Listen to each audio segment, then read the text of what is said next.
Good morning, all. Good morning, Good morning, ma'am.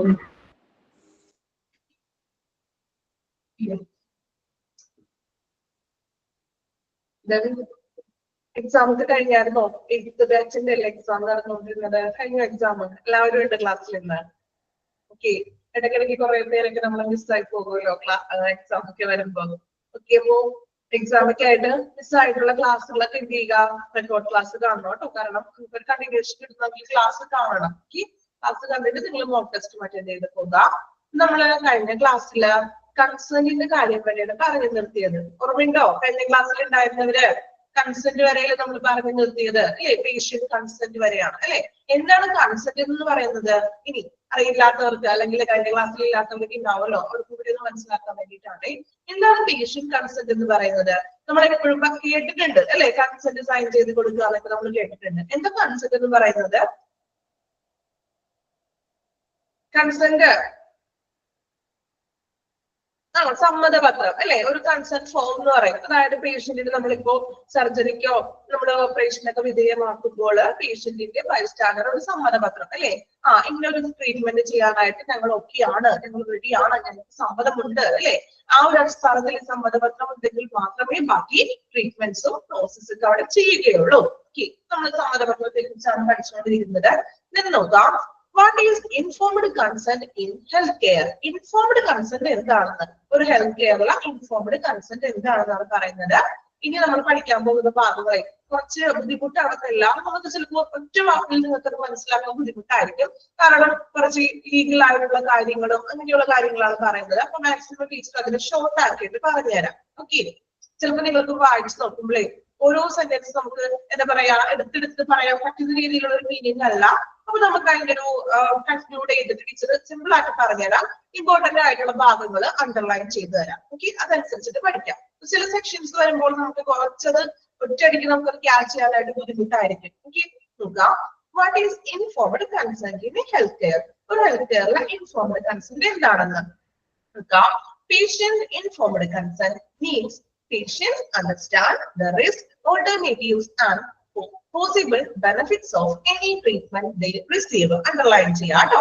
Teacher വായിക്കുമ്പോൾ underline ചെയ്യുന്ന ഭാഗങ്ങൾ underline ചെയ്യുക, അത് പ്രത്യേകം പഠിച്ചു വെക്കാം. ഓക്കെ, ബാക്കി പഠിക്കണ്ട എന്നല്ലാട്ടോ അതിന്റെ അർത്ഥം. കുറച്ചും കൂടി നമ്മൾ ഇമ്പോർട്ടൻസ് ആയിട്ട് പഠിക്കുക എന്നുള്ളതാണ്. ഓക്കെ, ഫസ്റ്റ് സെന്റൻസ് ഒന്ന് അണ്ടർലൈൻ ചെയ്തേക്കൂ. പേഷ്യന്റ് ഇൻഫോർമഡ് കൺസെന്റ് മീൻസ് എന്താണ് ഒരു patient informed consent? Patient understand the risk, alternatives and possible benefits of any treatment they receive. അല്ലെ? അതായത് ആ ഒരു പേഷ്യന്റ് സ്വീകരിക്കുന്ന ചികിത്സയുടെ റിസ്കുകൾ എന്തൊക്കെയാണ്, ഓൾട്ടർനേറ്റീവ്സ് അല്ലെ, പോസിബിൾ ആയിട്ടുള്ള ബെനിഫിറ്റ്സുകൾ, സാധ്യതകൾ എന്തൊക്കെയാണ്, നമ്മൾ ആ ഒരു ട്രീറ്റ്മെന്റ് ചെയ്താൽ നമുക്ക് ഓക്കെ ആകുമോ, ഇപ്പൊ ഒരു സർജറി ചെയ്യണമെങ്കിൽ ആ സർജറിയിലൂടെ നമ്മുടെ രോഗം പൂർണ്ണമായിട്ടും ഭേദമാകുമോ, അതിന്റെ ബെനിഫിറ്റ്സുകൾ ഉണ്ടോ, അതിന് എന്തെങ്കിലും റിസ്കുകൾ ഉണ്ടോ, ഇതെല്ലാം മനസ്സിലാക്കുക. റിസീവ് ചെയ്യാന്ന് വെച്ചാൽ നമ്മൾ അതിന് സ്വീകരിക്കുന്നതാണ് അല്ലെ? അങ്ങനെയുള്ള ഒരു കൺസെന്റ് ആണ് പേഷ്യന്റ് ഇൻഫോർമഡ് കൺസെന്റ് എന്ന് പറയുന്നത്. നമുക്ക് വായിച്ചാൽ നമുക്ക് അറിയാൻ പറ്റുന്നത്. കാരണം ആ ഒരു കൺസെന്റ് ഇല്ല പേഷ്യന്റ് ആ ഒരു ട്രീറ്റ്മെന്റ് ഇപ്പൊ സർജറി ആകാം എന്തെങ്കിലും ആയിക്കോട്ടെ അത് സ്വീകരിക്കുന്നത് മൂലം അവന് ലഭിക്കുന്ന അവരുടെ സാധ്യതകൾ അല്ലെ, അല്ലെങ്കിൽ അവനുള്ള ബെനിഫിറ്റ്സുകൾ, പേഷ്യൻസിനുള്ള റിസ്കുകൾ, ഇതെല്ലാം നമുക്ക് റിസീവ് ചെയ്യാൻ പറ്റുന്ന തരത്തിലുള്ള കൺസെന്റ് ആണ് പേഷ്യന്റ് ഇൻഫോർമഡ് കൺസെന്റ് എന്ന് പറയുന്നത്. ക്ലിയർ ആയോ? പേഷ്യന്റ് ഇൻഫോർമഡ് കൺസെന്റ് എന്താണെന്ന് നമുക്ക് എന്താണ് കൺസെന്റ് വായിക്കുമ്പോൾ നമുക്ക് അതിന്റെ ബെനിഫിറ്റ്സ് മനസ്സിലാകും, റിസ്കുകളും ഇതെല്ലാം നമുക്ക് അണ്ടർസ്റ്റാൻഡ് ചെയ്യാനായിട്ട് സാധിക്കുന്നു. ഇതാണ് പേഷ്യന്റ് ഇൻഫോർമഡ് കൺസെന്റ്. ഒരൊറ്റ നമ്മൾ അണ്ടർലൈൻ ചെയ്ത കാര്യം മാത്രം പഠിച്ചാൽ മതി. Okay, then with the informed consent a patient can consent to the treatment that they understand. അല്ലെ? അവന് തിരിച്ചറിയാൻ പറ്റും അവന്റെ സാധ്യതകൾ എന്തൊക്കെയാണ്. This is important since even treatment which are meant to help patient come with risk and it is essential for patients to accept those risks when getting care. അതിനാൽ എന്താണ് ഇൻഫോർമഡ് consent എന്ന് പറഞ്ഞാൽ ഇമ്പോർട്ടന്റ് ആയിട്ടുള്ള ഒരു കാര്യമാണെന്ന്. എന്തുകൊണ്ടാണ്? ചികിത്സകളൊക്കെ പല ചികിത്സകളും ചിലപ്പോൾ റിസ്കുകളൊക്കെ വന്നേക്കാം. നമ്മൾ കേട്ടിട്ടുണ്ടാകും സർജറി ഒക്കെ ചെയ്യുമ്പോൾ അത് സക്സസ് ആവണമെന്നില്ല അല്ലെ? ചിലപ്പോൾ അത് ഫെയിൽ ആയി പോകും. കുറച്ചുകൂടി ഏജ്ഡ് ആയിട്ടുള്ളവർക്കൊക്കെ ആണെങ്കിൽ സർജറി ചെയ്യുമ്പോൾ അവർ ചോദിക്കും, കൺസെന്റ് ഫോമിൽ ഉണ്ടാവും, പറഞ്ഞിട്ടുണ്ടാവും പ്രത്യേകം ഇത് സക്സസ് ആകുമോ ഇല്ലയോ നമുക്ക് അറിയില്ല, ചിലപ്പോൾ അത് റിസ്കുകളൊക്കെ വന്നേക്കാം അല്ലെ. സോ ഇങ്ങനെ അപകട സാധ്യതകൾ ഉള്ളതിനാൽ ഇങ്ങനെ ഒരു കൺസെന്റ് ഫോം അത്യാവശ്യമാണ് അല്ലെ.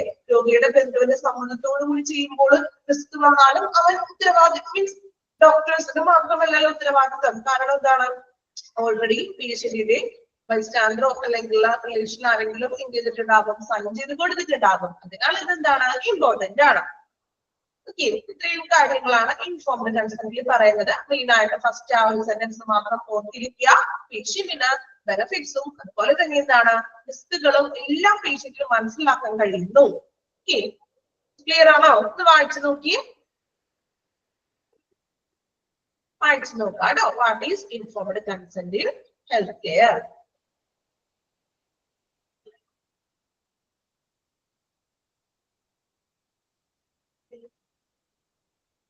കഴിഞ്ഞ ക്ലാസ്സിലല്ലേ? ഓക്കെ ഓക്കെ, പറയാം കേട്ടോ.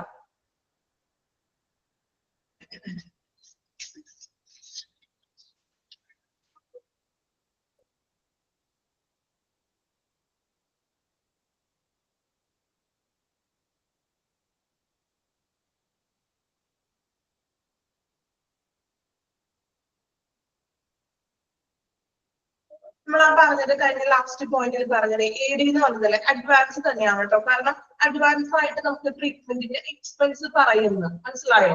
അതായത് ഇപ്പൊ ട്രീറ്റ്മെന്റ് ചെയ്യുമ്പോഴേ നമ്മളിപ്പോ സർജറിക്ക് ആണെങ്കിലും ചിലപ്പോ ഹോസ്പിറ്റലിൽ പറയാറുണ്ട് അല്ലെ, അതായത് എന്തൊക്കെയാണ് റൂം റെന്റ് ഇത്ര വരുന്നു, അല്ലെങ്കിൽ സർജറിക്ക് നമുക്ക് ഇത്ര ഒരു എമൗണ്ട് വരും, മുൻകൂട്ടി അഡ്വാൻസ്ഡ് ആയിട്ട് നമ്മളോട് പറയാറുണ്ടല്ലോ ഇത്ര ഒരു എമൗണ്ട് ആകും.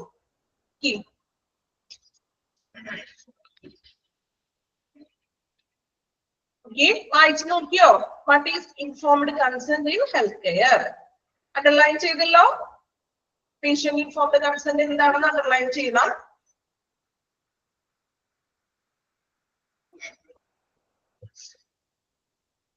ഓക്കെ, നെക്സ്റ്റ് നോക്കാം. What is the purpose of informed consent? Okay, ഇനി ഇൻഫോംഡ് കൺസെന്റിന്റെ ഉദ്ദേശം എന്താണെന്ന്, എന്തായിരിക്കും ഉദ്ദേശം? എന്തായിരിക്കും ഉദ്ദേശം? നിങ്ങൾക്ക് എന്താ തോന്നുന്നത്? ഇങ്ങനെയുള്ള ഒരു കൺസെന്റിന്റെ ഉദ്ദേശം എന്താണ്? സേഫ്റ്റി ആണ്. ദെൻ നമ്മൾ അറിഞ്ഞുകൊണ്ട് തന്നെ നമ്മൾ സൈൻ ചെയ്തിട്ടാണ് പേഷ്യന്റിന് ട്രീറ്റ്മെന്റും സർജറീസും മറ്റും ചെയ്യുന്നത് അല്ലേ. അപ്പൊ ഇനി ബാക്കി എന്തൊക്കെയാണ് ഉദ്ദേശങ്ങൾ എന്നാണ് നമ്മൾ നോക്കുന്നത്.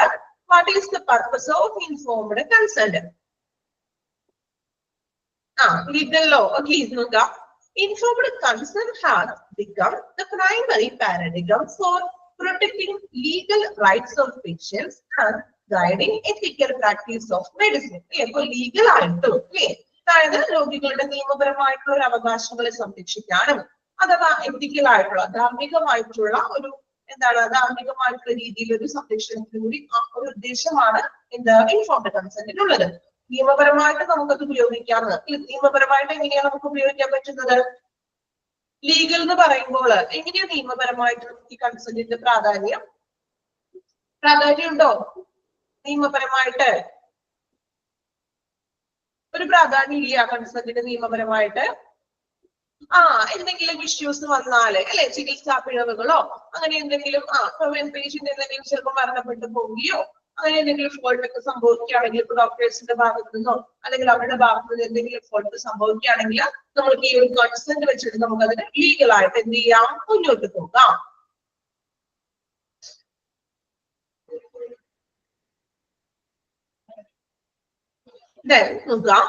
It may be used for different purposes in different contexts, legal, ethical or administrative. ഈ മൂന്ന് കോണ്ടെക്സ്റ്റിൽ നമുക്ക് എന്ത് ചെയ്യാം, ഉദ്ദേശങ്ങൾ ഉണ്ടെന്ന്. ലീഗൽ ആയിട്ടുള്ള ഉദ്ദേശങ്ങളുണ്ട്, എത്തിക്കൽ ആയിട്ടുള്ളതുണ്ട്, ദെൻ ഭരണപരമായിട്ട് ഹോസ്പിറ്റലിന്റെ അഡ്മിനിസ്ട്രേറ്റീവിന്റെ കാര്യങ്ങളിലും നമുക്ക് ഈ ഇൻഫോംഡ് കൺസെന്റ് ഉപയോഗിക്കാം. Although these purposes overlap, they are not identical. This thus leading to different standards and criteria for what constitute adequate informed consent. Adequate വെച്ചാൽ എന്താണ്? ഒരു പര്യാപ്തമായിട്ടുള്ള ഒരു ഇൻഫോംഡ് കൺസെന്റ് ഈ മൂന്ന് രീതിയിൽ നമുക്ക് ഉപയോഗിക്കാവുന്നത്. ലീഗൽ ആയിട്ടുള്ള കാര്യങ്ങൾക്ക് ഉപയോഗിക്കുന്നു, എത്തിക്കൽ ആയിട്ടുള്ളത് ധാർമ്മികമായിട്ടുള്ള കാര്യങ്ങൾക്ക്, ഓർ അഡ്മിനിസ്ട്രേറ്റീവ് ഹോസ്പിറ്റലിന്റെ ഭരണപരമായിട്ടുള്ള അഡ്മിനിസ്ട്രേറ്റീവ് രീതികളിലും നമുക്ക് എന്ത് ചെയ്യാം, ഈ ഒരു കൺസെന്റ് ഉപയോഗിക്കാം. ദെൻ ഇനി നമ്മൾ പറയാൻ പോകുന്നത്, നമ്മൾ പറഞ്ഞു മൂന്ന് രീതിയിൽ നമുക്ക് ഉദ്ദേശങ്ങളുണ്ട് അല്ലെ, ലീഗൽ ആയിട്ടുള്ളത്, എത്തിക്കൽ ആയിട്ടുള്ളത്, ദെൻ അഡ്മിനിസ്ട്രേറ്റീവ് കംപ്ലയൻസ് അല്ലെ, അഡ്മിനിസ്ട്രേറ്റീവ് 3 തരത്തിലുള്ള കാര്യങ്ങളാണ്. അവ ഓരോന്നുമാണ് നമ്മൾ ഡിസ്കസ് ചെയ്യാൻ പോകുന്നത്. Okay, legal, then ethical and administrative. Okay, ഇപ്പൊ ഈ ഒരു സെക്ഷൻ എന്ന് പറഞ്ഞാലേ ഈ ലീഗൽ എത്തിക്കൽ എന്നൊക്കെ പറയുമ്പോൾ കുറച്ച് നമ്മള് മറ്റു പോയിന്റ് ഔട്ട് ചെയ്ത് പറയുന്ന പോലെയല്ല, കുറച്ചധികം പറഞ്ഞിട്ടുണ്ട്. ഇത് കുറച്ച് പാരഗ്രാഫ് പോലെയാണ്. പോയിന്റ് ആണെങ്കിൽ നമുക്ക് കുറച്ചും കൂടി എനിക്ക് തോന്നുന്നത് സിമ്പിൾ ആയിട്ട് ക്യാച്ച് ചെയ്യാൻ പറ്റും അല്ലെ. അപ്പൊ ഇതൊരു നമുക്കൊന്ന് സമ്മറൈസ് ചെയ്തിട്ട് പറഞ്ഞു തരാം. ഓക്കെ, ചിലപ്പോ നമുക്ക് ഇതിങ്ങനെ ഒരുമിച്ച് തന്നെ നിങ്ങൾക്ക് കാണുമ്പോൾ തന്നെ ഓർക്കും ഇത് എങ്ങനെ ഞങ്ങൾ പഠിക്കുന്നത് ഇല്ലേ. പലവരും ചിന്തിച്ചിട്ടുണ്ടാകുന്നു ദൈവം ഇത് എങ്ങനെയാ പഠിക്കാന്ന് വിചാരിച്ചോ. നോക്കിയപ്പോ ഒരു ഫുൾ സ്റ്റോപ്പ് ഇല്ലല്ലോ അല്ലെ. നമ്മൾ പോയിന്റ് ഔട്ട് ആണെങ്കിൽ കുറച്ചും കൂടി നമുക്ക് എളുപ്പമായിരുന്നു. പക്ഷെ ഇത് പോയിന്റ് ഔട്ട് ചെയ്തിട്ടല്ല തന്നിരിക്കുന്നത്. ലീഗൽ ആയിട്ട് പറയുന്ന ആസ്പെക്ട്സുകൾ എന്തൊക്കെയാണ് കുറച്ചധികം തന്നിട്ടുണ്ട് അല്ലെ. ആണോ, എത്തിക്കൽ ആയിട്ട് പറയുന്ന ആസ്പെക്ട്സുകൾ എന്തൊക്കെയാണ് അതും കുറച്ചധികം തന്നിട്ടുണ്ട്. കുഴപ്പമില്ല, നമുക്ക് വായിച്ചിട്ട് അതിന്റെ ഒരു എന്താണോ അതിൽ മെയിൻ ആയിട്ട് പറയാം. പോയിന്റ് ശരിയാ, പോയിന്റ് ആണെങ്കിൽ കാണുമ്പോൾ തന്നെ ഒരു സുഖം ഉണ്ടാകും അല്ലെ. നിഷ പറഞ്ഞത് എല്ലാവരുടെ അഭിപ്രായം അങ്ങനെ തന്നെ ആയിരിക്കും എനിക്കറിയാം അല്ലെ. നമുക്ക് ഇങ്ങനെ കുറച്ച് കട്ടൊക്കെ ഇങ്ങനെ പേജ് എഴുതി കാണുമ്പോൾ പെട്ടെന്ന് നമുക്ക് വായിക്കുമ്പോൾ തന്നെ വായിക്കാനേ തോന്നില്ല സത്യം പറഞ്ഞത് നിങ്ങൾക്ക് അല്ലെ. ഓക്കെ, കുഴപ്പമില്ല, നമുക്ക് അതിന്റെ മാക്സിമം സിമ്പിൾ ആയിട്ട് അതിൽ എന്താണോ പറഞ്ഞിരിക്കുന്നത് ആ മെയിൻ കാര്യങ്ങൾ ടീച്ചർ പറയാം. ഓക്കെ, ഇത് ഈ ഒരു രീതിക്ക് മാത്രം പറയാൻ പറ്റുള്ളൂ. കാരണം പുറത്തുനിന്നൊരു എക്സാമ്പിൾ എടുത്ത് പറയാൻ പറ്റുന്ന ഒരു ടോപ്പിക് അല്ല ഇത് അല്ലേ. നമുക്ക് വേറെ മറ്റേതെങ്കിലും ആണെങ്കിൽ ടീച്ചർ നിങ്ങൾക്ക് എളുപ്പം മനസ്സിലാവാൻ വേണ്ടിയിട്ട് മറ്റെന്തെങ്കിലും എക്സാമ്പിൾ വെച്ച് നമുക്ക് പറയാം. പക്ഷെ ഈ ഒരു സെക്ഷനെ എക്സാമ്പിൾ വെച്ചൊന്നും പറയാൻ പറ്റില്ല. ഓക്കെ, അപ്പൊ നമുക്ക് നോക്കാം, സിമ്പിൾ ആയിട്ട് പറഞ്ഞുതരാം. ഓരോ പോയിന്റ് അല്ലെങ്കിലും നമുക്കൊന്ന് വായിച്ചിട്ട് അതിന്റെ ഒരു എന്താണോ അതിന്റെ ഉള്ളിൽ അവർ ഉദ്ദേശിക്കുന്നത്. ഓക്കെ, ഇമ്പോർട്ടന്റ് ആയിട്ടുള്ള ഭാഗങ്ങൾ പറയുന്നതിനൊപ്പം തന്നെ നിങ്ങൾ എന്ത് ചെയ്യുക, അണ്ടർലൈൻ ചെയ്ത് പോകാം. ഓക്കെ, നമ്മൾ നോക്കുന്നത് ലീഗൽ ആയിട്ടുള്ള കാര്യങ്ങളാണ്. ലീഗൽ എന്ന് പറയുമ്പോൾ നമുക്കറിയാലോ നിയമപരമായിട്ടുള്ള കാര്യങ്ങളാണ്. നോക്കാം. Although the concept of philosophical precepts, the modern legal precedents for simple consent was written in 1940. Underline ചെയ്യാട്ടോ. Simple consent അല്ലെ, consent was written in 1940. അപ്പൊ ഈ കൺസെന്റ് എന്നുള്ളൊരു ആശയം അല്ലെ, നമ്മൾ ഈ കൺസെന്റ് സൈൻ ചെയ്യുക എന്നുള്ള ഒരു ആശയം എന്ത് തുടങ്ങിയാണ് വരുന്നത്, 1940 തുടങ്ങിയാണ് ഇത് സ്റ്റാർട്ട് ചെയ്യുന്നത്. അതിക്ക് മുൻപത്തെ കാലങ്ങളിൽ ഇങ്ങനെ ഒരു കൺസെന്റ് എന്ന് പറഞ്ഞിട്ടൊക്കെ ഉണ്ടായിരുന്നോ? നിങ്ങളുടെ വീട്ടില് ഉമ്മമാരൊക്കെ ഉണ്ടെങ്കിൽ അവരുടെ പൂർവികരൊക്കെ ഉണ്ടെങ്കിൽ അവർക്ക് ഇങ്ങനെയുള്ള ഒരു കാര്യം പറയാൻ പറ്റില്ല അല്ലെ. കാരണം അന്ന് ഇങ്ങനെയുള്ള സംവിധാനങ്ങൾ തന്നെ ഇല്ല അല്ലെ. ഹോസ്പിറ്റലുകൾ തന്നെ വളരെ ചുരുക്കം ഹോസ്പിറ്റലുകൾ തന്നെയാണ്. അതും ഒരു പ്രൈമറി ഹെൽത്ത് സെന്റർ പോലെയോ അങ്ങനെയുള്ള ഹോസ്പിറ്റലൊക്കെ ആയിരിക്കും അല്ലെ. അവിടെ ഇതുപോലെ വലിയ സർജറീസും കാര്യങ്ങളും ഒന്നും നടക്കുന്നില്ല അല്ലെ. അപ്പോ അങ്ങനെയുള്ള ഒരു സമയത്ത് ഇങ്ങനെ ഒരു കൺസെന്റ് എന്നുള്ള ഒരു ആശയമൊന്നും ഉണ്ടായിരുന്നില്ല. ഒരു 1914 വന്നപ്പോഴേക്കുമാണ് കുറച്ചും കൂടി ഡെവലപ്ഡ് ആയി, ഹോസ്പിറ്റൽസിന്റെ എണ്ണം കൂടി, ഇതുപോലെ ട്രീറ്റ്മെന്റുകൾ കൂടുതലായിട്ട് ചെയ്യാൻ തുടങ്ങി, സർജറികൾ വന്നു, ഓപ്പറേഷൻ, അങ്ങനെ പുതിയ പുതിയ കാര്യങ്ങളൊക്കെ വന്നത്. സോ ആ ഒരു 1914 ആയപ്പോഴേക്കുമാണ് ഇങ്ങനെ ഒരു കൺസെന്റ് എന്നൊരു ആശയം വന്നത്. അണ്ടർലൈൻ ചെയ്യാം, ഇമ്പോർട്ടന്റ് ആണ്. ഈ ഒരു ചിലപ്പോൾ എക്സാമിന് ചോദിക്കും. ഓക്കെ, നോക്കാം. Establishing patient's right to determine what shall be done with his body. എന്താണ് പറയുന്നത് അല്ലെ. അതായത് എന്താണ്, ഒരു രോഗിക്ക് തന്റെ right to determine what shall be done with his body അല്ലെ. അതായത് എന്താണ്, ഒരു രോഗിക്ക് തന്റെ ശരീരത്തിൽ എന്ത് ചെയ്യണമെന്ന് നിർദ്ദേശിക്കുന്നതാണ് എന്ത്, ഒരു കൺസെന്റ്. എന്റെ ശരീരത്തിൽ അല്ലെ എന്താണ്, ഇപ്പൊ സർജറി ചെയ്യാനാണ് അല്ലെ. ഇപ്പൊ പേഷ്യന്റ് ആയിരിക്കില്ല സൈൻ ചെയ്യുന്നത്, എങ്കിലും ചിലപ്പോ പേഷ്യന്റിന്റെ ബൈസ്റ്റാൻഡർ ആയിരിക്കും. പേഷ്യന്റിന്റെ ഏറ്റവും വേണ്ടപ്പെട്ട ഒരാളല്ലേ സൈൻ ചെയ്യുന്നത്, ആണോ? കൺസെന്റിൽ സൈൻ ചെയ്യുന്നത് ആരാണ്? ഡയഗ്രാം ഉണ്ടോ? പ്രിന്റിൽ ഡയഗ്രാം ഉണ്ടോ നിങ്ങളുടെ ടെക്സ്റ്റിലാണോ? എല്ലാവരുടെയും ടെക്സ്റ്റിൽ ഡയഗ്രാം തന്നിട്ടുണ്ടോ? ഓക്കെ, ഡയഗ്രാം ലീഗൽ തുടങ്ങിയിട്ടാണോ ഡയഗ്രാം സ്റ്റാർട്ട് ചെയ്യുന്നത്? ഓക്കെ, ഇപ്പൊ ഞാൻ വായിക്കുന്നത് പ്രിന്റിലില്ലേ? വായിക്കുന്നത് ഉണ്ടോ പ്രിന്റില്? ഓക്കെ, ഡയഗ്രാം ഞാൻ പറയാം കേട്ടോ. ടെക്സ്റ്റ് ഒന്ന് റെഫർ ചെയ്തിട്ട് പറയാവേ. ഒരു ഡയഗ്രാം മാത്രമാണ് ഉള്ളത്. ഡയഗ്രാം നമുക്ക് പിന്നെ നോക്കാം. ഇപ്പൊ ഇതൊന്ന് പറഞ്ഞ് നമുക്ക് പോകാം കേട്ടോ. നോക്കാം. അപ്പൊ ലീഗൽ ആസ്പെക്ട്സ് നമ്മൾ ആദ്യം പറഞ്ഞത് കൺസെന്റ് എല്ലാം കൂടിയാണ്. Okay, simple consent was written in 1940. 1914 ആയപ്പോഴാണ് എന്താ സിമ്പിൾ കൺസെന്റ് എന്നുള്ളൊരു ആശയം മുന്നോട്ട് വന്നത്. Establishing patient's right to determine what shall be done with his body? അല്ലെ, ഒരു രോഗിക്ക് തന്റെ ശരീരത്തിൽ, തന്റെ ബോഡിയിൽ, തന്റെ ശരീരത്തിൽ എന്ത് ചെയ്യണമെന്ന് നിർദ്ദേശിക്കാമെന്ന്. ഇപ്പോ ഓപ്പറേഷനോ സർജറിക്കൊക്കെ സ്വയം നിർദ്ദേശിക്കുന്നതാണ്. അവൻ നിർദ്ദേശിക്കുന്ന അല്ലെങ്കിലും ഏറ്റവും അടുത്തുള്ള ഒരു റിലേറ്റീവ് ആണ് കൺസെന്റില് സമ്മതപത്രത്തില് സൈൻ ചെയ്ത് കൊടുക്കുന്നത്. ഈ സൈൻ ചെയ്താൽ മാത്രമേ ഈ ഒരു പ്രൊസീജിയർ അവർക്ക് ചെയ്യാനായിട്ട് സാധിക്കുകയുള്ളൂ. The further obligation for physicians to disclose details about treatment in the process of informed consent did not emerge until the 1950s. അല്ലേ, അപ്പൊ എന്താണ് ചികിത്സയെ കുറിച്ചിട്ടുള്ള ഒരു വിശദാംശങ്ങളൊക്കെ വെളിപ്പെടുത്താനായിട്ടുള്ള ഒരു ഡോക്ടറിന്റെ കടമ എന്ന് പറയുന്നത്. ഒബ്ലിഗേഷൻസ് എന്താണ്, അതായത് ഡോക്ടേഴ്സ് നമ്മളോട് പറഞ്ഞു തരുമല്ലോ, ഇങ്ങനെയാണ് റിസ്കുകൾ ഉണ്ട്, അല്ലെങ്കിൽ ഈ ഒരു ട്രീറ്റ്മെന്റ്സ് നടത്തുമ്പോൾ ബെനിഫിറ്റ്സുകൾ ഉണ്ട്, ബെനിഫിറ്റിനോടൊപ്പം തന്നെ എന്താണ് റിസ്കുകളും മറ്റും ഉണ്ട് അല്ലേ എന്നുള്ളത് ഒരു 1950 വരെ എന്താണ് അങ്ങനെയുള്ളൊരു എന്താ പറയാ അങ്ങനെ ഒരു പറയാന്നുള്ളൊരു ഒബ്ലിഗേഷൻസ് ഒന്നും ഉണ്ടായിരുന്നില്ലാന്ന്. 1950 കഴിഞ്ഞതോട് കൂടിയിട്ടാണ് ഇങ്ങനെയുള്ള ഒരു ആശയങ്ങൾ പരസ്പരം ഒരു ഡോക്ടർ ഈ പേഷ്യൻസിനോടും പേഷ്യൻസിന്റെ റിലേറ്റീവ്സിനോടും കമ്മ്യൂണിക്കേറ്റ് ചെയ്ത് തുടങ്ങിയത്. ഓക്കെ, അതായത് 1950 വരെ ഇങ്ങനെയുള്ളൊരു, അതായത് ഇപ്പൊ നമ്മൾ പറഞ്ഞില്ലേ, ഇപ്പൊ ഇൻഫോംഡ് കൺസെന്റിൽ നമ്മൾ പറഞ്ഞു പേഷ്യന്റിന് അല്ലെങ്കിൽ പേഷ്യന്റിന് ആ ഒരു ട്രീറ്റ്മെന്റ് ചെയ്താൽ ഉണ്ടാകുന്ന ബെനിഫിറ്റ്സുകൾ എന്തൊക്കെയാണ്, റിസ്കുകള്, സാധ്യതകള്, ഇതിനെ കുറിച്ചൊക്കെ ഡോക്ടേഴ്സ് ക്ലിയർ ആയിട്ട് പറഞ്ഞു തരും. ആ ഡോക്ടേഴ്സ് പറയുന്നതിന്റെ അടിസ്ഥാനത്തിലാണ് നമ്മൾ എന്ത് ചെയ്യുന്നത്, കൺസെന്റിൽ സൈൻ ചെയ്ത് കൊടുക്കുന്നത്. അല്ലെ, നമ്മൾ കാര്യങ്ങൾ അറിഞ്ഞുകൊണ്ടാണ് നമ്മൾ സൈൻ ചെയ്യുന്നത്. ഇവിടെ പറയുന്നത് ഒരു 1950 തുടങ്ങിയിട്ടാണ് ഇങ്ങനെയുള്ള ഒരു കമ്മ്യൂണിക്കേഷൻ വന്നു തുടങ്ങിയത്. അല്ലെ, കൺസെന്റ് ഒക്കെ അന്ന് പഴയ കാലങ്ങളിലൊന്നും ഉണ്ടായിരുന്നില്ല. 1950 ഒക്കെ തുടങ്ങിയാണ് ഡോക്ടേഴ്സ് ഇങ്ങനെയുള്ള കാര്യങ്ങൾ പറഞ്ഞു തുടങ്ങിയത്. 1914 തുടങ്ങി സ്റ്റാർട്ട് ചെയ്തു, കൺസെന്റ് എന്നുള്ള ഒരു ആശയം വന്നു. 1915 ഒക്കെ ആയപ്പോഴും കുറച്ചും കൂടി ഡീറ്റെയിൽ ആയിട്ട് ഹോസ്പിറ്റൽസ് ആയാലും ഇങ്ങനെയുള്ള പ്രൊസീജിയേഴ്സ് ഒക്കെ വന്നു തുടങ്ങിയത്. Then, when court first required physicians to disclose information customarily disclosed by experienced clinicians, example, the reasonable physician standard.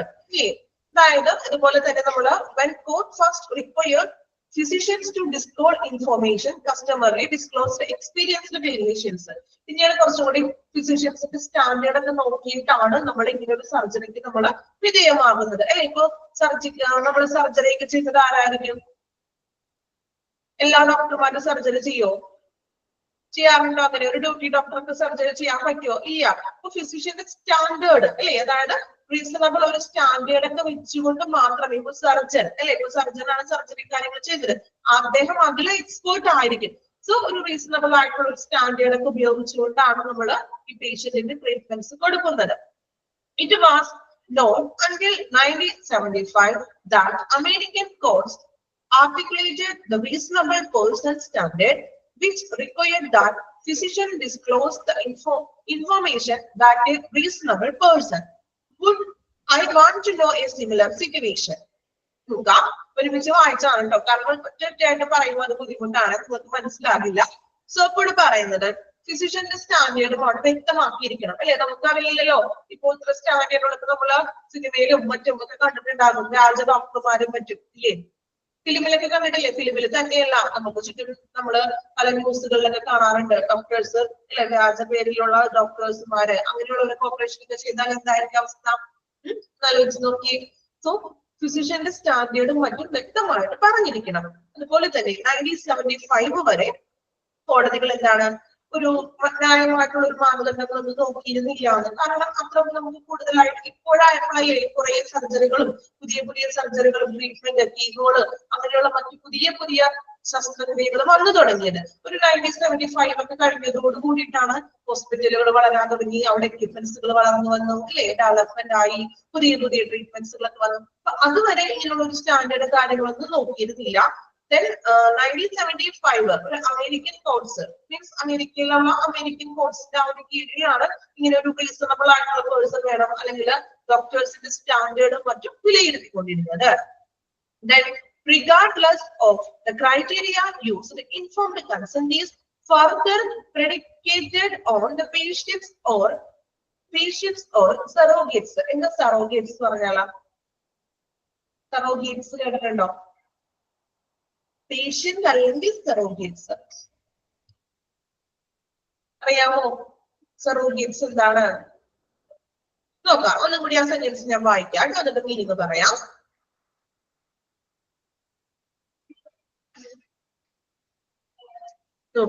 which required that physician close information. Reasonable person, would I want to know a similar situation regardless the criteria used? Informed consent is further predicated on patients or surrogates' capacity to make decision. Not only should the decision maker understand the relevant information. Sentence ആണ് നോക്കാം. അതായത് നമ്മള് സാമാന്യമായിട്ട് ഒരു സിറ്റുവേഷൻസിൽ പേഷ്യൻസിനെ അറിയിക്കാം, means എന്തൊക്കെയാണ് അതിന്റെ ബെനിഫിറ്റ്സും കാര്യങ്ങളൊക്കെ പേഷ്യൻസിനെ അറിയിച്ചിരിക്കണമെന്ന്.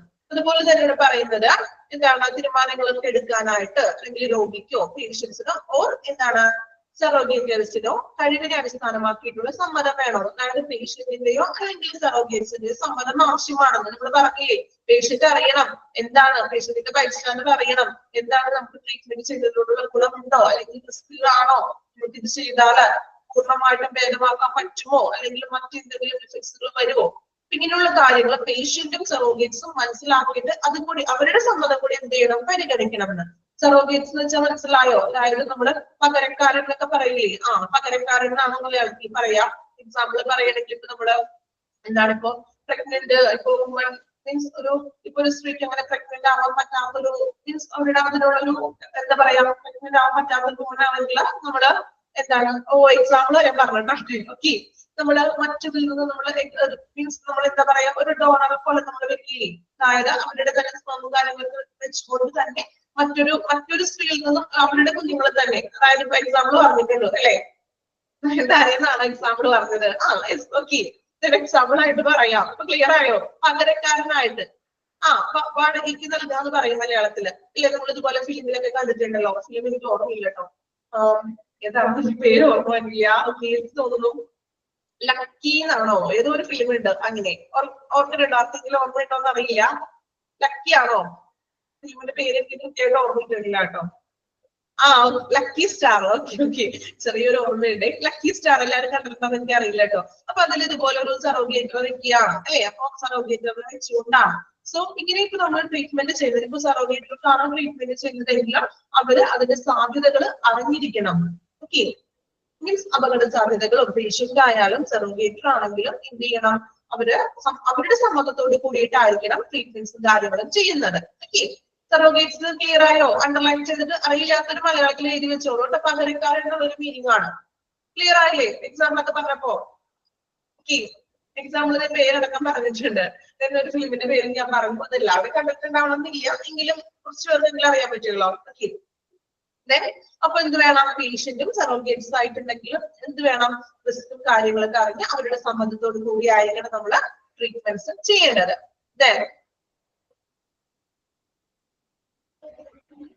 He or she should also be able to appreciate the information's importance and use to weigh treatment options in light of their values. And the values മൂല്യങ്ങളൊക്കെ മനസ്സിലാക്കിയിരിക്കണം. Then legally, simple consent protects patients against assault and battery in the form of unnecessary medical procedures. Underline ചെയ്യാട്ടോ. Simple consent protect ചെയ്യുന്നത് എന്തിനൊക്കെയാണ്? Patient against assault and battery in the form of unnecessary medical procedures അല്ലേ. Simple consent സംരക്ഷണം നൽകുന്നത് പേഷ്യൻസിന് against ആയിട്ടുള്ള പേഷ്യൻസിനെതിരെയുള്ള ആക്രമണങ്ങളെയും അതുപോലെ തന്നെ ബാറ്ററി എന്ന് ഉദ്ദേശിക്കുന്നത് ഒരു എന്താ പറയാ പൊട്ടിത്തെറിക്കാനൊക്കെ ചാൻസ് ഉള്ള മെഡിക്കൽ പ്രൊസീജിയേഴ്സ് അല്ലെ. എന്തെങ്കിലും അപകടകരമായിട്ടുള്ള അൺനെസസറി അല്ലെ അനാവശ്യമായിട്ടുള്ള മെഡിക്കൽ പ്രൊസീജിയേഴ്സിൽ നിന്നും പേഷ്യന്റിനെ പ്രൊട്ടക്ട് ചെയ്യാനായിട്ട് സിമ്പിൾ കൺസെന്റിന് സാധിക്കുന്നു. അണ്ടർലൈൻ ചെയ്തോ? ഫസ്റ്റ് ലൈൻ ആണ് കേട്ടോ, മെഡിക്കൽ പ്രൊസീജിയേഴ്സ് വരെ അണ്ടർലൈൻ ചെയ്യാം.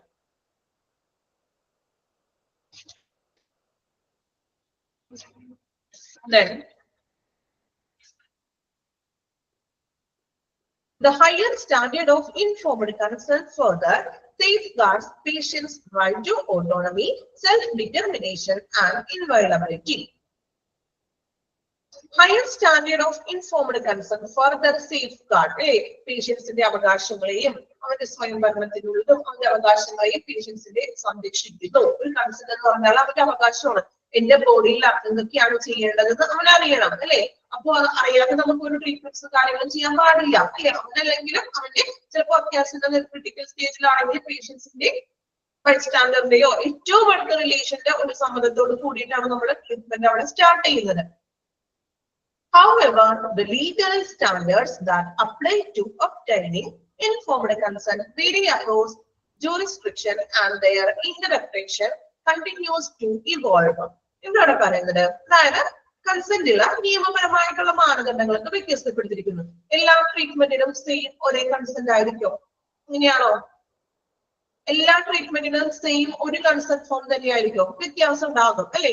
കാരണം ചിലപ്പോൾ കുറച്ച് ഓപ്പറേഷൻസോ അല്ലെങ്കിൽ വലിയ വലിയ സർജറിയൊക്കെ ആണെങ്കിൽ കുറെ ക്രൈറ്റീരിയകളും നിയമപരമായിട്ടുള്ള കുറെ വശങ്ങൾ ഉണ്ടാകും അല്ലെ. മൈനർ കൊണ്ട് മേജർ കേസസുകൾ വരും. സോ ഇതിലെല്ലാത്തിലും എന്താണ് വേരിയേജ് ചെയ്തുകൊണ്ടിരിക്കും, വ്യത്യാസങ്ങൾ ഉണ്ടാകും. കൺസെന്റിന്റെ ആ ഒരു മാനദണ്ഡങ്ങളൊക്കെ ഉണ്ടാവും, വ്യത്യാസങ്ങൾ വരും. Then some jurisdictions use reasonable person standard, whereas others continue use older standard of reasonable physician. ഇപ്പൊ അവയുടെ വ്യാഖ്യാനം അതുപോലെ തന്നെ എന്താണ് കണ്ടിന്യൂസ് ആയിട്ട് ചിലപ്പോൾ വലിയ വലിയ മേജർ സർജറീസ് ഒക്കെ ആണെങ്കിൽ കുറെ ഒരുപാട് വ്യാഖ്യാനങ്ങളൊക്കെ ഉണ്ടാകും അല്ലെ. ഇപ്പൊ അതിന്റെ റിസ്കുകള്, ഭാവിയിൽ ചിലപ്പോൾ ഫ്യൂച്ചറിൽ വരാനായിട്ടുള്ള റിസ്കുകൾ എന്തൊക്കെയാണ് എന്നിങ്ങനെയുള്ള പല പല റീസൺസുകൾ, ഇങ്ങനെ പല മാനദണ്ഡങ്ങൾ വ്യത്യസ്തപ്പെട്ടിരിക്കും. അത് അനുസരിച്ച് ചിലപ്പോൾ മൈനർ ആണെങ്കിൽ അത്ര വലിയ എന്താണ് കൺസെന്റില് ഡീറ്റെയിൽ ആയിട്ടൊന്നും വിവരങ്ങളൊന്നും ഉണ്ടായിരിക്കില്ല. പക്ഷെ മേജർ ആണെങ്കിൽ കുറച്ചുകൂടി ഡീറ്റെയിൽ ആയിട്ടുള്ള ഇപ്പൊ റിസ്കുകളും ഫ്യൂച്ചറിൽ വരുന്ന കാര്യങ്ങൾ എന്തൊക്കെയാകാം അല്ലേ. അപ്പൊ അങ്ങനെയുള്ള ഒരുപാട് സ്റ്റാൻഡേർഡ്സുകളും കാര്യങ്ങളൊക്കെ അതിൽ എഴുതി വെച്ചിട്ടുണ്ടാകും. Then some jurisdictions use reasonable person standard, whereas others continue use the standard of reasonable physician. Therefore, it is important for clinicians to determine the precise standard used in their jurisdiction and to adapt their practice accordingly. So, അതിനാൽ എന്ത് വേണം അല്ലെ, ഡോക്ടർമാര് അവരുടെ അധികാര പരിധിക്കുള്ളിൽ തന്നെ ഉപയോഗിക്കുന്ന കൃത്യമായിട്ടുള്ള മാനദണ്ഡങ്ങൾ നിർണ്ണയിക്കണമെന്ന്. അത് അത്യാവശ്യമാണെന്ന്. എന്തുകൊണ്ടാണ്? പേഷ്യൻസിന് അറിയണമല്ലോ ഇങ്ങനെയുള്ള ഒരു റിസ്ക് ഉണ്ട്, ഫ്യൂച്ചറിൽ ഞങ്ങൾക്ക് ഇങ്ങനെ ഒരു പ്രോബ്ലംസ് വരും. സോ കൃത്യമായിട്ടും മാനദണ്ഡങ്ങൾ എന്ത് വേണം? കൺസൾട്ട് ഫോമിലെ ഫിസിഷ്യൻസ് പറഞ്ഞിരിക്കണം. അതിന്റെ അടിസ്ഥാനത്തിലാണ് നമുക്ക് വായിക്കുമ്പോൾ മനസ്സിലാകും. ഈ മാനദണ്ഡങ്ങളൊക്കെ വായിച്ചതിന് ശേഷം ആള് ഓക്കെ ആണ് എങ്കിൽ മാത്രമേ അത് കൺസൾട്ട് ഫോമിൽ സൈൻ ചെയ്യുകയുള്ളൂ. Then the Canadian Medical Protective Association provides detailed information on Canadian standard. ഇതൊരു Canadian Medical Protective Association, Canadian means അവരുടെ ഒരു association provide detailed information of Canadian standards. Canadian standards ന്റെ ഡീറ്റെയിൽ ആയിട്ടുള്ള കാര്യങ്ങൾ പറയുന്നുണ്ടെന്ന്. അതായത് അതുപോലെ കൺസൾട്ട് ഫോമിൽ അവർ ഒരുപാട് ഡീറ്റെയിൽ ആയിട്ടുള്ള മാനദണ്ഡങ്ങൾ സ്റ്റാൻഡേർഡ്സുകൾ വെക്കുന്നുണ്ടെന്ന്. Even when the standard is clear, interruption is required to apply the standard to particular cases. In particular ആയിട്ടുള്ള കേസസിന് ഈ സ്റ്റാൻഡേർഡ് മാനദണ്ഡങ്ങൾ എന്ത് ചെയ്യുമ്പോൾ അപ്ലൈ ചെയ്യുന്നു. നിങ്ങൾ പറഞ്ഞ മൈനറും മേജർ സർജറീസ് ഒക്കെ ഉണ്ടാകും. അപ്പൊ അതിന് ആപ്റ്റ് ആയിട്ടുള്ള രീതിയിലുള്ള എന്താണ് കൺസെന്റുകളിൽ അപ്ലൈ ചെയ്യുന്നത്. എല്ലാത്തിനും ഒരേപോലെ ആയിരിക്കില്ല, വ്യത്യസ്തങ്ങളായിട്ടുള്ള സ്റ്റാൻഡേർഡ്സും പ്രൊസീജിയേഴ്സ് ആയിരിക്കും. ഓരോ സർജറിയിലും കാര്യങ്ങളിലും കൺസെന്റിനായാലും വ്യത്യാസങ്ങൾ ഉണ്ടാകും. Then thus most litigation regarding informed consent focuses on precisely what information satisfies applicable standard. അതിനാൽ മോസ്റ്റ് ലിറ്റിഗേഷൻ എന്ന് വെച്ചാൽ എന്താണ്? വ്യവഹാരങ്ങൾ. അതായത് എല്ലാ തരത്തിലുള്ള ചികിത്സകൾക്കും ഇൻഫോർമഡ് കൺസെന്റ് ആവശ്യമാണെന്ന്. ഇൻഫോർമഡ് കൺസെന്റ് ആവശ്യമാണെന്ന് പറയുന്നത് എന്തുകൊണ്ടാണ്? പേഷ്യന്റിന് തിരിച്ചറിയണം, അവന്റെ സമ്മതത്തോട് കൂടിയിട്ടായിരിക്കണം അവന് ട്രീറ്റ്മെന്റ്സ് കൊടുക്കുവാൻ. Fortunately, in most cases, legal interruption is pragmatic evidence of a good faith effort to form is usually found to be adequate.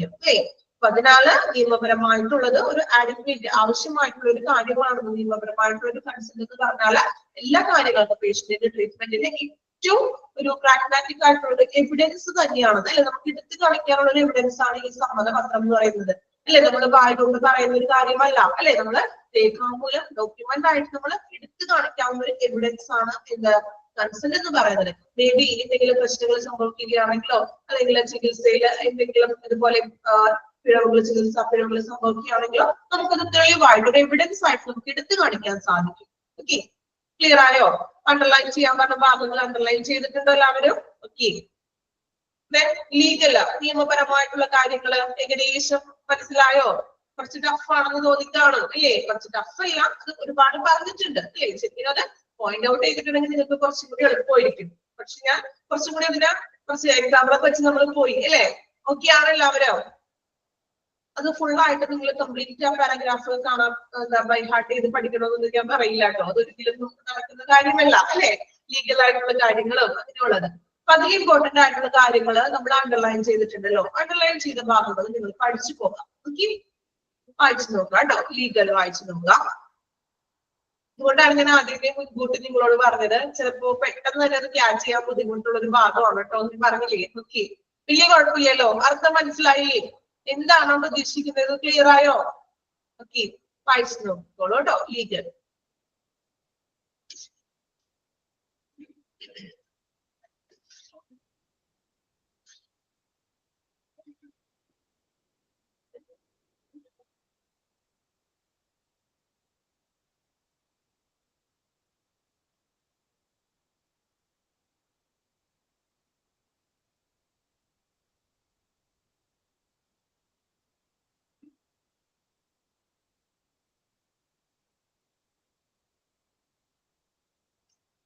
Underline ചെയ്യേണ്ടത് ഒന്നും കൂടി പറയണോ? ശ്രദ്ധിക്കാം കേട്ടോ. അണ്ടർലൈൻ ചെയ്യേണ്ട ഭാഗം ഒന്നും കൂടി വായിക്കാം. എന്നിട്ട് നിങ്ങൾ വായിച്ചോളൂ.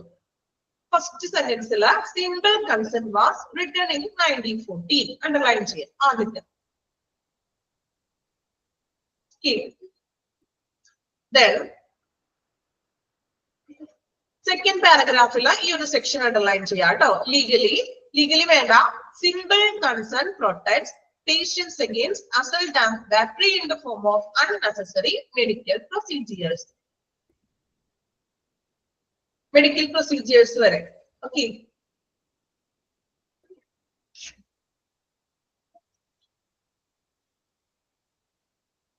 Then ഈ ഒരു ലൈൻ കൂടി അണ്ടർലൈൻ ചെയ്തേക്ക് കേട്ടോ. അത് ക്വസ്റ്റ്യൻ വരുമോ എന്ന് എനിക്ക് അറിയില്ല, എങ്കിലും ജസ്റ്റ് അവിടെ പറഞ്ഞിട്ടുണ്ടല്ലോ. The Canadian Medical Protective Association provide detailed information on Canadian standard.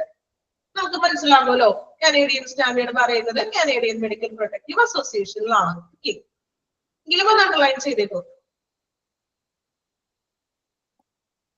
Okay, ഈ മൂന്ന് കാര്യങ്ങൾ നോക്കിയാൽ മതി. ബാക്കി നിങ്ങൾ വായിച്ചു നോക്കാം. ഓക്കെ, വായിച്ചു കൊടുക്കാം. കണ്ടിന്യൂ കേട്ടോ, വായിച്ചു നോക്കാം.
അസൽട്ട് എന്ന് വെച്ചാല് ആക്രമണങ്ങൾ എന്നൊക്കെ പറയില്ലേ?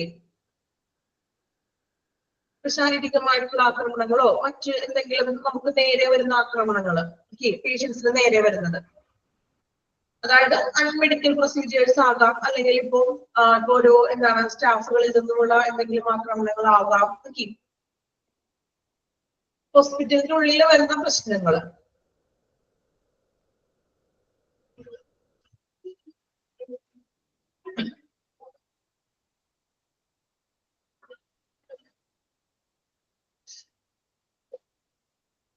വായിച്ചു നോക്കാം കേട്ടോ.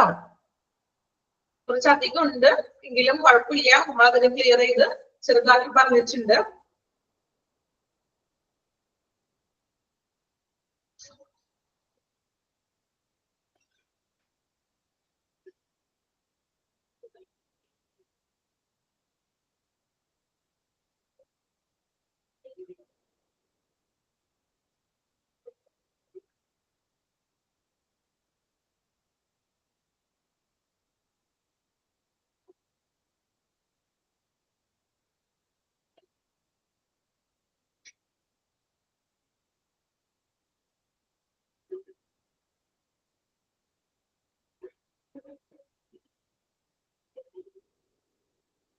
ഓക്കെ, കംപ്ലീറ്റ് ചെയ്തോ? ലീഗൽ വായിച്ച എല്ലാവരും ഓക്കെ ആണോ? അണ്ടർലൈൻ ചെയ്ത ഭാഗങ്ങൾ പ്രത്യേകം പഠിക്കാതെ നിങ്ങൾ വായിച്ചു നോക്കാം. ഓക്കെ, നെക്സ്റ്റ് വൺ എത്തിക്കൽ. ഓക്കെ, ഇനി എത്തിക്കൽ ആസ്പെക്ട്സിൽ എങ്ങനെയാണ് കൺസെന്റിനെ പറയുന്നതെന്നാണ്. എത്തിക്കൽ ആസ്പെക്റ്റിലുള്ള കൺസെന്റിന്റെ പർപ്പസ് നോക്കാം.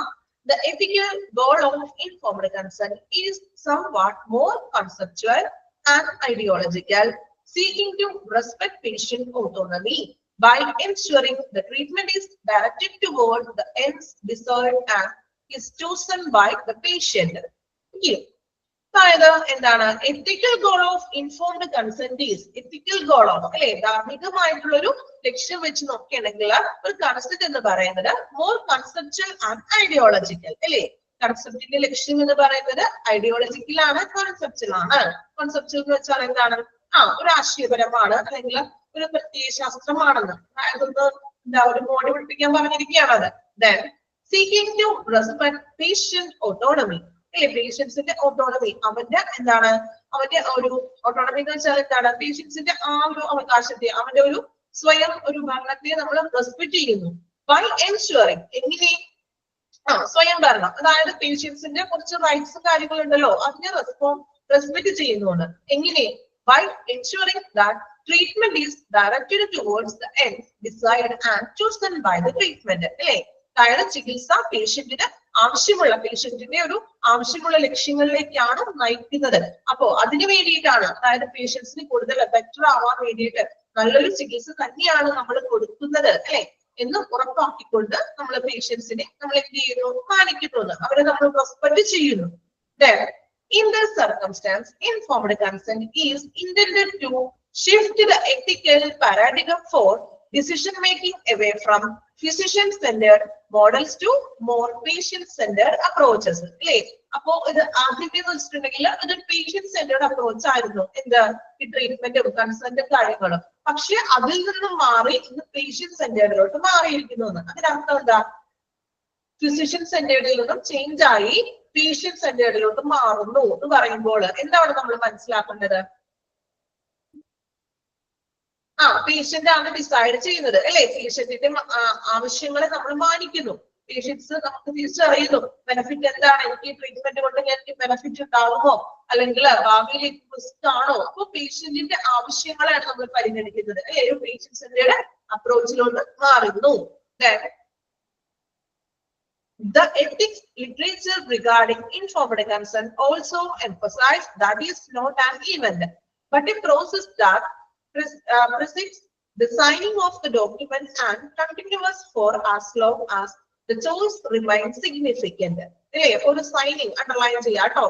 സൈനിങ് എന്നുള്ളത് അണ്ടർലൈൻ ചെയ്യാം. സൈനിങ് കേട്ടോ. The process, a process കണ്ടോ അവിടെ തുടങ്ങിയത് അണ്ടർലൈൻ ചെയ്യാം കേട്ടോ. പ്രോസസ് കണ്ടോ, പ്രോസസ് ദാറ്റ് കണ്ടോ, പ്രോസസ് ദാറ്റ് എന്ന് പറഞ്ഞിട്ട് ആ സെന്റൻസ് തുടങ്ങിയത് അണ്ടർലൈൻ ചെയ്തേ. Process that precedes the signing of the document and continuous for as long as the choice remains significant. അല്ലേ? അതായത് കൺസെന്റ് എന്ന് പറയുന്നത് സൈൻ ചെയ്യുന്നതിന് മുൻപുള്ള ഒരു പ്രക്രിയ ആണെന്ന് അല്ലേ. ബിഫോർ ആണ് അല്ലെ. സൈനിങ്ങിന് നമ്മൾ സൈൻ ചെയ്യുന്നതിന് മുൻപുള്ള ഒരു പ്രക്രിയയാണ് നമ്മൾ എന്ത് വിളിക്കാം? കൺസെന്റ് എന്ന് പറയുന്നത് അല്ലെ. സൈൻ ചെയ്ത് കഴിയുമ്പോൾ കൺസെന്റ് ഒക്കെ ആയി ട്രീറ്റ്മെന്റ് അവിടെ സ്റ്റാർട്ട് ചെയ്യുന്നു. സൈനിങ് എന്നുള്ളത് ഇമ്പോർട്ടന്റ് ആയിട്ടുള്ള ഒരു കാര്യമാണ്. കൺസെന്റ് ഫോമിൽ സൈൻ ചെയ്യണ്ടേ? ഈ സൈൻ ചെയ്താൽ മാത്രമേ എന്ത് ചെയ്യുള്ളൂ? ട്രീറ്റ്മെന്റ് ആയാലും സർജറി ആയാലും അവിടെ സ്റ്റാർട്ട് ചെയ്യേണ്ടിയുള്ളൂ. സോ എന്താണ് സൈനിങ് എന്ന് കൺസെന്റ് എന്ന് പറയുന്നത് സൈൻ ചെയ്യുന്നതിന് മുൻപായിട്ടുള്ള ഒരു പ്രക്രിയയാണ്. Then thus the consent to undergo dialysis or continue with chemotherapy is continually re-evaluated and may change. അല്ലെ? എക്സാമ്പിൾ ആണ് അവിടെ പറഞ്ഞിരിക്കുന്നത്. ഇപ്പോൾ ഡയാലിസിസ് ചെയ്യുന്നതിനും അതുപോലെ തന്നെ കീമോതെറാപ്പി ഒക്കെ ചെയ്യുകയാണെങ്കിൽ ഇതുപോലെ കൺസെന്റിലൊക്കെ നമ്മൾ സൈൻ ചെയ്യും. ഓക്കെ, നിങ്ങൾ കേട്ടിട്ടുണ്ടാകുമല്ലോ. നമ്മൾ സർജറിക്ക് വേണ്ടി മാത്രമല്ല അല്ലാതെ വരുന്ന മറ്റു ചികിത്സകൾക്കും നമ്മൾ കൺസെന്റ് യൂസ് ചെയ്യുന്നുണ്ട്. അപ്പൊ അതിന് രണ്ട് എക്സാമ്പിൾ ആണ് പറഞ്ഞത്. ഇപ്പൊ ഡയാലിസിസിനായിട്ടുണ്ടെങ്കിലും അല്ലെങ്കിൽ കീമോതെറാപ്പി ഒക്കെ ആണെങ്കിലും നമ്മൾ എന്ത് ചെയ്യുന്നു? കൺസെന്റിൽ സൈൻ ചെയ്യുന്നു. പക്ഷെ റീഇവാലുവേറ്റഡ് ആൻഡ് മേ ചേഞ്ച്, വീണ്ടും അതൊന്നും കൂടി നമ്മൾ പുനർനിർണ്ണയം ചെയ്തിട്ട് ആ കൺസെന്റിൽ എന്തെങ്കിലും മാറ്റങ്ങൾ വരുത്താനും സാധിക്കുന്നു. ചിലപ്പോൾ ചില പേഷ്യൻസിന് ഇപ്പൊ കീമോ ഒക്കെ ചെയ്യുകയാണെങ്കിൽ ഒരുപാട് ചെയ്ത് കഴിയുമ്പോൾ ആൾ ഭയങ്കര ടയേർഡ് ആയിട്ട് ചിലപ്പോൾ പിന്നീട് പേഷ്യൻസിന്റെ ബൈസ്റ്റാൻഡർ ഇനി വേണ്ട അല്ലെ നമുക്ക് ചെയ്യേണ്ട ഒരു താല്പര്യം അവർ പ്രകടിപ്പിക്കും. കാരണം ആള് അത്രയും ഔഷധ നിലയിലായിട്ടുണ്ടാകും അല്ലെ. ചിലപ്പോൾ ഒരു മേബി ലാസ്റ്റ് സ്റ്റേജ് ഒക്കെ ആണെങ്കിൽ എപ്പോഴും കണ്ടിന്യൂസ് കീമോ ചെയ്തോട് ബുദ്ധിമുട്ടുള്ളത് വരാം. അപ്പൊ ഇവിടെ പറയുന്നത് ഇപ്പൊ നമ്മൾ കൺസൾട്ടിൽ അവിടെ സൈൻ ചെയ്ത് കൊടുത്താലും ഒന്നും കൂടി റീവാലുവേറ്റ് ഒക്കെ ചെയ്യുമ്പോൾ നമുക്ക് കൺസൾട്ടിൽ മാറ്റങ്ങൾ വരുത്താനും ചിലപ്പോൾ ട്രീറ്റ്മെന്റ് ഇനി വേണ്ടാന്ന് വെക്കാനും സാധിക്കും. The consent form should not be confused with the consent process. The form simply documents that the process has taken place. Importantly, other parts of patient records, example, clinic and operative notes, should corroborate details of the process. അതായത് ഇപ്പോൾ ചികിത്സയെ കുറിച്ചും ഓപ്പറേഷനെ കുറിച്ചുള്ള ഡീറ്റെയിൽസുകളൊക്കെ അതിലെ കൃത്യമായിട്ട് കൺസെന്റിൽ ഉണ്ടാവുന്നു. ഇപ്പൊ നമുക്ക് അവിടെ കൺഫ്യൂഷൻ ഒന്നും വരുന്നില്ല. എല്ലാ കാര്യങ്ങളും നമുക്ക് ആ ഒരു കൺസെന്റ് വായിക്കുമ്പോൾ വ്യക്തതയോടുകൂടി തന്നെ നമുക്ക് മനസ്സിലാകും. ആ ഒരു രീതിയിലായിരിക്കണം നമ്മൾ ഈ ഒരു കൺസെന്റ് ഫോം ക്രമീകരിക്കേണ്ടത്. നമുക്ക് വായിച്ചാൽ അതിൽ നിന്ന് മനസ്സിലാക്കാൻ പറ്റണം ഇന്നതാണ് ട്രീറ്റ്മെന്റ് പ്രോസസ്സ് അല്ലെങ്കിൽ നമ്മൾ സർജറി ചെയ്ത പ്രോസസ്സ് അതിന്റെ ബെനഫിറ്റ്സ് നമുക്ക് ഒറ്റ നോട്ടത്തിൽ കൺഫ്യൂഷൻ ഇല്ലാതെ വായിച്ച് മനസ്സിലാക്കാൻ സാധിക്കണം. ഇത്രയുമാണ് എത്തിക്കൽ ആസ്പെക്ട്സിൽ പറയുന്നത്. അപ്പൊ അതിൽ അണ്ടർലൈൻ ചെയ്യാൻ പറഞ്ഞു. സൈനിങ് എന്നുള്ളത് ഇമ്പോർട്ടന്റ് ആയിട്ടുള്ള ഒരു കാര്യമാണ്, അണ്ടർലൈൻ ചെയ്യണം. ദെൻ പിന്നെ നമുക്ക് ഫസ്റ്റ് ആ ഒരു സെന്റൻസും ഒന്ന് അണ്ടർലൈൻ ചെയ്തേക്കാം കേട്ടോ. ഫസ്റ്റ് സെന്റൻസിൽ ethical goal of informed consent is എന്താണെന്നുള്ളത് ബൈ ദ പേഷ്യന്റ് വരെ. ഓക്കെ, മേ ബി അതിൽ നിന്ന് ഏതെങ്കിലും രീതിയിൽ ക്വസ്റ്റ്യൻ ചോദിച്ചാൽ നമുക്ക് ആൻസർ ചെയ്യണമല്ലോ എത്തിക്കല്. ഓക്കെ, അണ്ടർലൈൻ ചെയ്തോ ഫസ്റ്റത്തെ ആ ഒരു പാരഗ്രാഫിലെ? പാരഗ്രാഫ് അല്ല, പേഷ്യന്റ് വരെ ഉള്ളത്. ദെൻ സൈനിങ് എന്നുള്ള ഒരു സെക്ഷനും അണ്ടർലൈൻ ചെയ്യാം. ഓക്കെ, ക്ലിയർ ആണോ എത്തിക്കല്? ഏകദേശം ഒരു ഐഡിയ കിട്ടിയോ? ഓക്കെ, ഒന്ന് വായിച്ചു നോക്കിക്കോളൂ എത്തിക്കൽ.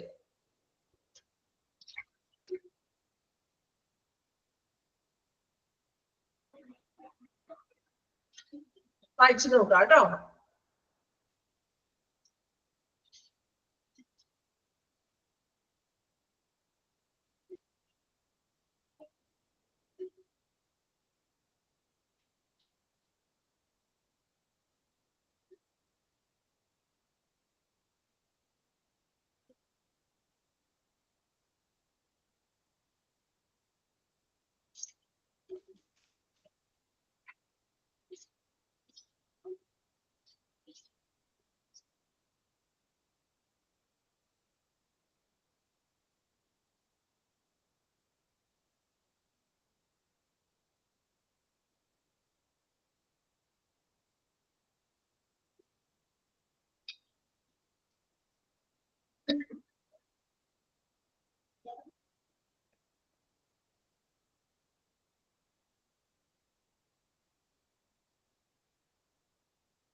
Okay, വായിച്ചോ? കംപ്ലീറ്റ് ചെയ്തോ എത്തിക്കല്? Next one administrative. അപ്പൊ നമ്മള് 3 പർപ്പസിനെ കുറിച്ചാണ് നമ്മൾ പറഞ്ഞത്. അതിൽ നമ്മൾ ലീഗൽ പർപ്പസ് എന്തൊക്കെയാണെന്ന് കണ്ടു. എത്തിക്കൽ ആയിട്ടുള്ള പർപ്പസ്. മൂന്നാമതായിട്ട് ലാസ്റ്റ് വൺ അഡ്മിനിസ്ട്രേറ്റീവ് പർപ്പസ് നോക്കാം. For the purpose of compliance, the informed consent document meets the administrative purpose of a system level check to ensure that the consent process has occurred. Okay, അപ്പോ administrative ഭരണപരമായിട്ടുള്ള കാര്യങ്ങൾക്ക് വേണ്ടിയിട്ട് ഒരു system ബേസിൽ ഈ consent ഫോമുകളും മറ്റും update ഒക്കെ ചെയ്തിട്ടുണ്ടാകും. അല്ലേ, ഹോസ്പിറ്റലിൽ അറിയാലോ എല്ലാം ഇപ്പോ എങ്ങനെയാണ്, സിസ്റ്റം ബേസ്ഡ് ആണ്. പേഷ്യൻസിന്റെ ഡീറ്റെയിൽ ആയാലും മറ്റേ എല്ലാ തരത്തിലുള്ള ഡീറ്റെയിൽസും എന്താണ് ഇപ്പോ കമ്പ്യൂട്ടറൈസ്ഡ് ആണ്. അല്ലേ, അപ്പോൾ ഇങ്ങനെയുള്ള കൺസെന്റ് ഫോമുകളും മറ്റും എല്ലാം തന്നെ കമ്പ്യൂട്ടറൈസ്ഡ് ആയിരിക്കും. Then patient simply do not advance to the operating room, for example, without a signed consent form. അല്ലെ, നമുക്കറിയാം ഒരു സൈൻ ചെയ്ത കൺസെന്റ് ഫോം ഇല്ലാതെ ഒരു പേഷ്യന്റിനെ ഓപ്പറേഷൻ തിയേറ്ററിൽ പ്രവേശിപ്പിക്കാൻ പാടില്ല, അല്ലെങ്കിൽ പ്രവേശിപ്പിക്കില്ല. ഇങ്ങനെയാണോ? അവരുടെ ഇഷ്ടത്തിനാണ് അവർ ഓപ്പറേഷൻ ചെയ്യുന്നത്? ഹോസ്പിറ്റലിന്റെയും അല്ലെങ്കിൽ ഡോക്ടറിന്റെയും ഇഷ്ടപ്രകാരം മാത്രമാണ് ഒരു പേഷ്യന്റിനെ നമ്മൾ സർജറിക്ക് കയറ്റുന്നത്? അല്ല, കൺസെന്റ് ഫോമിൽ സൈൻ ചെയ്താൽ മാത്രമേ ആ കൺസെന്റ് ഫോമിൽ മാത്രമേ എന്ത് ചെയ്യാൻ പാടുള്ളൂ, ഓപ്പറേറ്റിംഗ് റൂമിലേക്ക് പേഷ്യന്റിനെ പ്രവേശിപ്പിക്കാൻ പാടുള്ളൂ. Pressures for efficient workflow may shift the focus, the informed consent process from robust conversation to the basic requirement of getting a signature. Robust conversation വെച്ചാൽ എന്താണ്? ഇങ്ങനെ ഒരു കൺസെന്റിൽ സൈൻ ചെയ്തിട്ട് ഇല്ലെങ്കിൽ ഓപ്പറേഷൻ തിയേറ്ററിന്റെ മുന്നിൽ പ്രവേശിക്കുന്നതിന് മുൻപായിട്ട് തന്നെ ഒരു ദൃഢമായിട്ടുള്ള ഒരു കോൺവെർസേഷൻ കാര്യങ്ങളൊക്കെ ഉണ്ടാകും. അതായത് കൺസെന്റ് ഫോം കൊണ്ടുവന്നിട്ട് ആ ഒരു സിഗ്നേച്ചറിന് വേണ്ടിക്കൊണ്ട് ബേസിക് ആവശ്യങ്ങളും റിക്വയർമെന്റ്സുകളും കാര്യങ്ങളൊക്കെ പറഞ്ഞിട്ട് സിഗ്നേച്ചർ ഒക്കെ ചെയ്ത് ആ ഒരു കൺസെന്റ് ഫോമുമായിട്ട് മാത്രമേ ഓപ്പറേഷൻ തിയേറ്ററിനുള്ളിലേക്ക് പേഷ്യന്റിനെ പ്രവേശിപ്പിക്കുകയുള്ളൂ.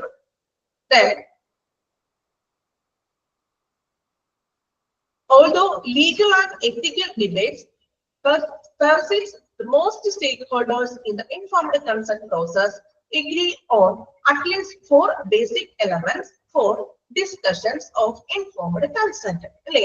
അതായത് നിയമപരമായിട്ടും അല്ലെങ്കിൽ എത്തിക്കൽ പരമായിട്ടുള്ള കുറേ സംവാദങ്ങളൊക്കെ നിലനിൽക്കുന്നുണ്ടെങ്കിലും കൺസെന്റിന്റെ, അതായത് ഒരു പേഷ്യന്റിന് നമ്മൾ കൺസെന്റ് ഫോം കൊടുക്കുമല്ലോ, ഈ കൺസെന്റ് ഫോമിൽ പ്രത്യേകമായിട്ടും 4 ഘടകങ്ങൾ ചർച്ച ചെയ്യപ്പെടുന്നുണ്ട്. ചർച്ചയല്ല, 4 ഘടകങ്ങളാണ് അവിടെ പ്രാധാന്യം കൊടുക്കുന്നത്. ഏതൊക്കെയാണ് 4 ഘടകങ്ങൾ എന്ന് 1, 2, 3, 4 നമ്പർ ഇട്ട് കൊടുത്തിട്ടുണ്ട്. അതൊന്ന് അണ്ടർലൈൻ ചെയ്ത് വെച്ചേക്കും. ഓക്കെ, 4 ഫാക്ടേഴ്സ് ആണ് പറയാൻ പോകുന്നത് കൺസെന്റ് ഫോമിൽ നമ്മൾ ഇൻക്ലൂഡ് ചെയ്യുന്ന 4 factors. First one, the decision maker, that is patient or surrogates. അല്ലെ, നമ്മൾ നേരത്തെ പറഞ്ഞു തീരുമാനമെടുക്കുന്നയാള്, ആ തീരുമാനമെടുക്കുന്ന ആളുടെ പേരും ഡീറ്റെയിൽസ് ഒക്കെ അതിനകത്ത് എഴുതിയിരിക്കണം. ഓർ സർവഗേറ്റ്സ് ആണെങ്കിൽ അവരുടെ പേരും എഴുതുക. should have capacity to make decision. അവര് ആ തീരുമാനങ്ങൾ എടുക്കാനുള്ള കഴിവുണ്ടായിരിക്കണം. അല്ലേ? ഇപ്പൊ റിലേറ്റീവ്സിന് നമ്മൾ ആരാണോ കൺസെന്റ് ഫോമിൽ സൈൻ ചെയ്യുന്നത് അവര് ഈ കാര്യങ്ങൾ വായിച്ച് മനസ്സിലാക്കിയിട്ട് സർജറി ചെയ്യണോ വേണ്ടേ എന്നുള്ളൊരു തീരുമാനം എടുക്കാനായിട്ടുള്ള ഒരു കഴിവുണ്ടായിരിക്കണം. അല്ലെ? ആൾക്ക് ഇതൊന്നും വായിച്ചിട്ട് മനസ്സിലാവുന്നില്ല, അറിയില്ലെങ്കിൽ വെറുതെ ചുമ്മാ സൈൻ ചെയ്ത് കൊടുക്കാൻ പാടുണ്ടോ? ഇല്ല. സോ അവര് വായിച്ചത് മനസ്സിലാക്കാനുള്ള എന്ത് വേണം? കഴിവുണ്ടായിരിക്കണം. സെക്കൻഡ് ആയിട്ട് പറയുന്നത് the physician should disclose sufficient details for the decision maker to make an informed choice. അല്ലേ? രണ്ടാമതായിട്ട് പറയുന്നത് എന്താണ്? വിശദാംശങ്ങൾ ഡോക്ടർ വെളിപ്പെടുത്തിയിരിക്കണം. ഫിസിഷ്യൻ എന്ത് ചെയ്യണം? ഡീറ്റെയിൽ ആയിട്ടുള്ള കാര്യങ്ങൾ ആ കൺസെന്റ് ഫോമിൽ വെളിപ്പെടുത്തിയിരിക്കണം. ബെനിഫിറ്റ്സുകൾ ഉണ്ടായിരിക്കണം, ദെൻ അതിന്റെ സാധ്യതകൾ ഉണ്ടായിരിക്കണം, പോസിബിലിറ്റീസ് ഉണ്ടായിരിക്കണം, ദെൻ ഫ്യൂച്ചറിൽ റിസ്കുകൾ ഉണ്ടോ, അല്ലെങ്കിൽ സർജറി റിസ്ക് ആയിട്ടുള്ളതാണോ, അങ്ങനെയുള്ള ഡീറ്റെയിൽസ് ഫിസിഷ്യൻ അതിൽ വ്യക്തമായിട്ടും എന്ത് വേണം? വെളിപ്പെടുത്തിയിരിക്കണം. മൂന്നാമതായിട്ട് പറയുന്നത് the decision maker should show his or her understanding of the disclosed information. അല്ലേ? തീരുമാനത്തെ കുറിച്ചിട്ടുള്ള ഒരു ധാരണ അതിനകത്ത് കാണിച്ചിരിക്കണം. അതായത് ഓക്കെ ആണോ അല്ലയോ എന്നുള്ളൊരു ധാരണ ഉണ്ടായിരിക്കണം. ഫോർത്ത് വൺ പറയുന്നത് എന്താണ്? the decision maker should freely authorize the treatment plan. അല്ലേ? ചികിത്സക്കായിട്ട് ഒരു അംഗീകാരം, ഒരു ഓതറൈസ് അംഗീകാരം നൽകിയിരിക്കണം. കാരണം അവിടെ ഒരു ട്രീറ്റ്മെന്റ്സ് ഒക്കെ ഇട്ട് അംഗീകാരം ഉണ്ടായിരിക്കണം. ഹോസ്പിറ്റലിനായാലും ഈ പ്രൊസീജിയർ ചെയ്യുന്നതിനുള്ള അംഗീകാരം ഉണ്ടായിരിക്കണം. ഈ ഒരു 4 കാര്യങ്ങളാണ് ഒരു കൺസെന്റില് ലീഗലായിട്ട് നമ്മള് കൺസെന്റിൽ വരുന്ന ഫാക്ടേഴ്സ്. അല്ലെ? ആളുടെ വ്യക്തിക്ക് അല്ലെങ്കിൽ കൺസെന്റ് സൈൻ ചെയ്യുന്ന വ്യക്തിക്ക് അതിനുള്ള തീരുമാനം എടുക്കാൻ ഒരു കഴിവ് വേണം. ഫിസിഷ്യൻ ഡീറ്റെയിൽ ആയിട്ടുള്ള കാര്യങ്ങൾ പറഞ്ഞിരിക്കണം. അതുപോലെ തന്നെ എന്താണ് ആ ഒരു അതോറിറ്റിക്ക് എന്താണ് ഇങ്ങനെ ഒരു അതോറിറ്റി മീൻസ് ഇങ്ങനെ ഒരു ട്രീറ്റ്മെന്റ് ചെയ്യാനായിട്ടുള്ള ഒരു അതോറിറ്റി ആ ഹോസ്പിറ്റലിൽ ഉണ്ടായിരിക്കണം. ഓക്കെ, ഇതൊക്കെയാണ് 4 ഘടകങ്ങൾ മെയിൻ ആയിട്ട് പറയുന്നത്. 4 ഘടകങ്ങളൊക്കെ അണ്ടർലൈൻ ചെയ്ത് വെക്കുക കേട്ടോ. അണ്ടർലൈൻ ചെയ്തോ? ഓക്കെ, ദെൻ നോക്കാം last paragraph. In current clinical practice, these 4 elements translate into 5 components. അല്ലെ? അപ്പൊ നമ്മൾ പറഞ്ഞു 4 കോമ്പൗണ്ട് ഘടകങ്ങളാണ് പറഞ്ഞത്. പക്ഷെ ഇന്ന് കറന്റ് ക്ലിനിക്കൽ പ്രാക്ടീസിൽ, ഇന്നത്തെ നമുക്ക് ഇപ്പോഴുള്ള നിലവിലുള്ള ക്ലിനിക്കൽ പ്രാക്ടീസിൽ ഈ 4 എലമെന്റ്സിൽ നമ്മൾ ട്രാൻസ്ലേറ്റ് ചെയ്തിട്ട് അതിനൊരു 5 കോമ്പോണൻസ് ആക്കി മാറ്റിയിട്ടുണ്ടെന്ന്. That should be included in discussion seeking to obtain informed consent. എന്തൊക്കെയാണ്? 5 കാര്യങ്ങളാക്കി മാറ്റിയിട്ടുണ്ടെന്ന്. ഈ 5 കാര്യങ്ങൾ അണ്ടർലൈൻ ചെയ്തേ. The diagnosis, രോഗനിർണയം, the proposed treatment, the attendant risk, treatment, അല്ലെ ചികിത്സ, then proposed treatment, മറ്റ് ചികിത്സകൾ, ഇതര ചികിത്സകൾ, attendant risk and benefits of the treatment, treatmentന്റെ റിസ്കും ബെനിഫിറ്റ്സും, alternative treatments and their risk and benefits. Alternative ആയിട്ടുള്ള അല്ലെ ചികിത്സ കുറഞ്ഞാലുള്ള അപകട സാധ്യതകളും അതിന്റെ എന്താണ് ബെനിഫിറ്റ്സുകളും. ഈ 5 കാര്യങ്ങളാക്കി നമ്മൾ 4 കോമ്പോണൻസ് ഘടകങ്ങൾ ആകുന്ന പാരഗ്രാഫിൽ പറഞ്ഞില്ലേ, അതിന് വീണ്ടും ഇഗ്നോളത്തെ അതായത് കറന്റ് ക്ലിനിക്കൽ പ്രാക്ടീസിൽ നമ്മൾ 5 കമ്പോണൻസ് ആയിട്ട് പറഞ്ഞിരിക്കുകയാണെന്ന്. 5 പറഞ്ഞത് ഡയഗ്നോസിസ്, പ്രിപ്പോസിബിൾ treatment, attend risk and benefit, alternative treatment and their risk, ചികിത്സ കുറഞ്ഞാലുള്ള അപകട സാധ്യതകൾ. ഓക്കെ, വായിച്ചു നോക്കുക കേട്ടോ. ഈ 2 പോയിന്റ്സുകൾ മാത്രം ഒന്ന് അണ്ടർലൈൻ ചെയ്താൽ മതി. വേറെ അതിൽ നിന്ന് കൂടുതൽ എക്സ്ട്രാ ക്വസ്റ്റ്യൻസ് ഒന്നും വരാൻ ചാൻസ് ഇല്ല. ഓക്കെ, വായിച്ചു നോക്കുക കേട്ടോ. അഡ്മിനിസ്ട്രേറ്റീവ്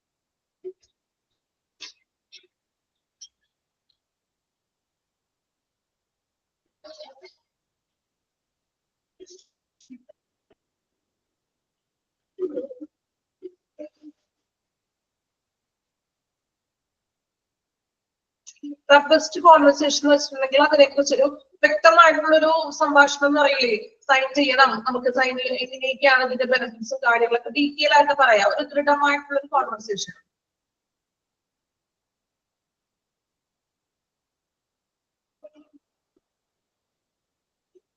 വായിച്ചോ? ദെൻ നമ്മളെ ഇവിടെ ഒരു ചെറിയൊരു ഇതാണോ നിങ്ങൾ ഗ്രാഫ് എന്ന് പറഞ്ഞത്? നിങ്ങൾ ടെക്സ്റ്റിലുണ്ടെന്ന് പറഞ്ഞ ഗ്രാഫ് ആണോ, അല്ലെങ്കിൽ വേറെ ഗ്രാഫ് ഉണ്ടോ? ഈ ഗ്രാഫ് അല്ലേ? ഓക്കെ ഓക്കെ, ഈ ഗ്രാഫ് ഉണ്ട് കേട്ടോ. ഇത് വായിച്ചതിന് ശേഷം ലാസ്റ്റ് പറയാമെന്നതാ. ഓക്കെ, നമ്മൾ ഓരോന്നും കണ്ടല്ലോ. എന്താണ് ലീഗലിൽ വരുന്നത്, എത്തിക്കലിൽ വരുന്നത്, അഡ്മിനിസ്ട്രേറ്റീവ് വരുന്നത്. അത് തന്നെ ഒന്ന് കൺക്ലൂഡ് ചെയ്തിട്ടാണ് നമ്മൾ ഈ ഗ്രാഫ് മോഡൽ കൊടുത്തിരിക്കുന്നത്. ഓക്കെ, ഇത് നമുക്ക് ആ ഗ്രാഫ് ഒന്ന് നോക്കാം. ലീഗൽ എന്തൊക്കെയാണ് നമ്മൾ പറഞ്ഞ കാര്യങ്ങളാണ്. ഇപ്പൊ ഇത് എടുത്ത് കഴിഞ്ഞിട്ട് അത് പറയുമ്പോൾ കുറച്ചുകൂടി ക്ലിയർ ആവുമല്ലോ നോക്കിയിട്ടാണ് ലാസ്റ്റ് പറയാമെന്ന് വിചാരിച്ചത് കേട്ടോ. ലീഗലിൽ ഇങ്ങനെയാണോ നിയമപരമായിട്ട്? ക്ലിയർ ആണോ? ടെക്സ്റ്റിലാണ് ക്ലിയർ ആണോ? വായിക്കാൻ പറ്റുന്നില്ലേ? കുഴപ്പമില്ലല്ലോ. ഓക്കെ, ലീഗലില് പ്രൊട്ടക്ടിങ് ഫ്രം അസൾട്ട് അല്ലെ, നമുക്ക് ആക്രമണം എന്നുള്ള protection. then preventing unwanted procedures, ആവശ്യമില്ലാത്ത നടപടികളൊക്കെ നമുക്ക് പ്രൊട്ടക്ട് ചെയ്യുന്നു. ഇതാണ് ലീഗലില്, നമ്മൾ ഓൾറെഡി പറഞ്ഞതാണ്. ഇനി എത്തിക്കലിൽ പറയുന്നത് പ്രൊട്ടക്ട് ഓട്ടോണമസ് ഡിസിഷൻ മേക്കിംഗ്, സ്വന്തമായിട്ട് അവന് തീരുമാനങ്ങൾക്ക് എടുക്കുന്നത് പ്രൊട്ടക്ട് ചെയ്യുന്നു. സപ്പോർട്ട് പേഷ്യന്റ് ഡിഫൈൻ ഗോൾസ്, പേഷ്യൻസിന്റെ ലക്ഷ്യങ്ങളെ സപ്പോർട്ട് ചെയ്യുന്നു. then അഡ്മിനിസ്ട്രേറ്റീവ് കംപ്ലയൻസിൽ വരുന്നത് document that the patients were involved in the informed consent process, documents നമ്മൾ include ചെയ്യുന്നു. provide efficient safeguards to ensure nominal fulfillment of ethical and legal requirements, എത്തിക്കലും legal ആയിട്ടുള്ള റിക്വയർമെന്റ്സിനെ അവിടെ പ്രൊട്ടക്ട് ചെയ്യുന്നു. ഓക്കെ,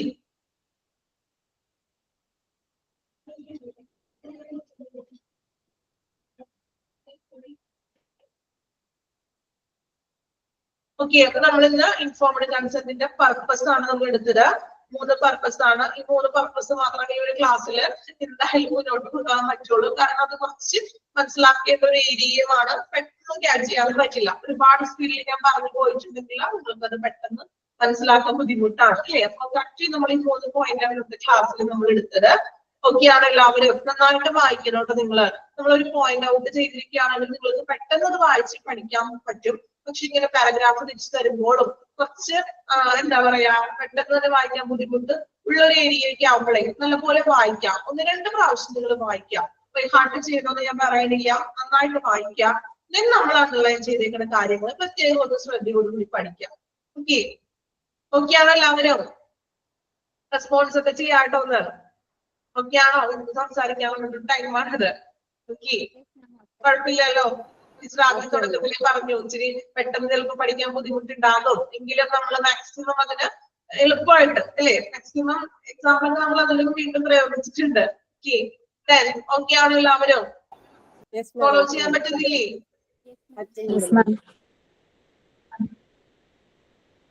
ഓക്കെ, അപ്പൊ നന്നായിട്ട് വായിക്കണം കേട്ടോ. അപ്പൊ ക്ലാസ് ഒക്കെ മിസ് ആയിട്ടുണ്ട് കുറെ പേരുടെ. അപ്പൊ അതനുസരിച്ചിട്ട് ടൈം കിട്ടുന്നത് പോലെ റെക്കോർഡ് ക്ലാസ്സുകളൊക്കെ കാണുക.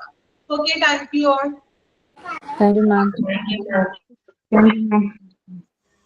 Thank you, ma'am. Thank you, ma'am. Thank you, ma'am.